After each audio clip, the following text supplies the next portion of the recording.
నూజివీడు టీడీపీలో కీలక పరిణామాలు చోటు చేసుకుంటున్నాయి. పెనమలూరు వైసీపీ రెబెల్ ఎమ్మెల్యే పార్థసారథి ఇక్కడ నుంచి టీడీపీ అభ్యర్థిగా పోటీ చేయడం ఖాయమైంది.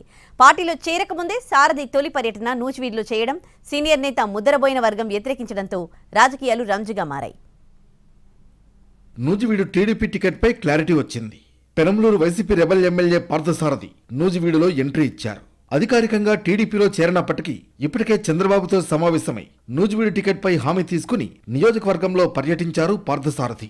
తొలి రోజున ఆగిరిపల్లిలో ఉన్న అమ్మవారి ఆలయంలో పూజలు జరిపి రావిచర్లలో ప్రైవేట్ ఫంక్షన్లో పాల్గొని వెళ్లారు పార్థసారథి. పార్థసారథి తీరుపై ముద్దరబోయిన వర్గం గుర్రుగా ఉంది. సారథికి ఆహ్వానం పలుకుతూ నియోజకవర్గంలో ఒకరోజు ముందే పలుచోట్ల ఫ్లెక్సీలు కట్టారు సారథి వర్గం.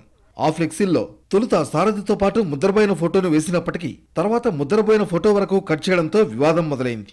దీంతో ఇది ముద్రబోయిన వర్గం పనిగా సారథి వర్గం భావిస్తోంది. నియోజకవర్గంలో తొలి పర్యటన రోజే ముద్రబోయిన ఇంటికి వెళ్లారని, ఆయన అందుబాటులో లేరని సారథి తెలిపారు. అనేక కోణాల్లో నూజివీడులో ఏ విధంగా విజయం సాధించవచ్చు అనే లక్ష్యంతో మరి నన్ను ఇక్కడికి పంపించారు. ఇక్కడి నుంచి పోటీ చేయమని చెప్పేసి ఆదేశించారు.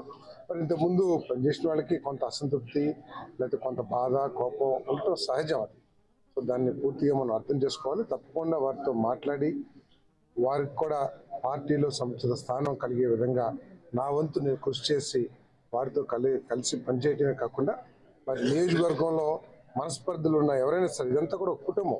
సీనియర్లు జూనియర్లు అన్న తేడా లేకుండా అందరినీ కలుపుకుని వెళతానని సారథి చెబుతున్నప్పటికీ ముద్రబోయిన మాత్రం సారథిని వ్యతిరేకిస్తున్నారట. ఆయన తన ఆవేదనను ఇప్పటికే జిల్లా బీసీ నేతలు కొల్లు రవీంద్ర, కొనకళ్ళ నారాయణకు చెప్పినట్లు తెలుస్తోంది. అధిష్టానం నిర్ణయం తీసుకున్నాక చేసేదేం లేదని ముద్రబోయినకు వారు చెప్పినట్లు సమాచారం.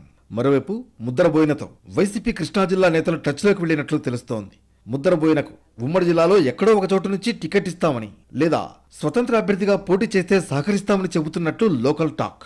వాస్తవానికి ముద్రబోయిన నూజివీడు నుంచి 2 సార్లు పోటీ చేసి ఓటమి పాలయ్యారు. 2004లో గన్నవరం నుంచి పోటీ చేసి ఒక్కసారి మాత్రమే గెలిచారు.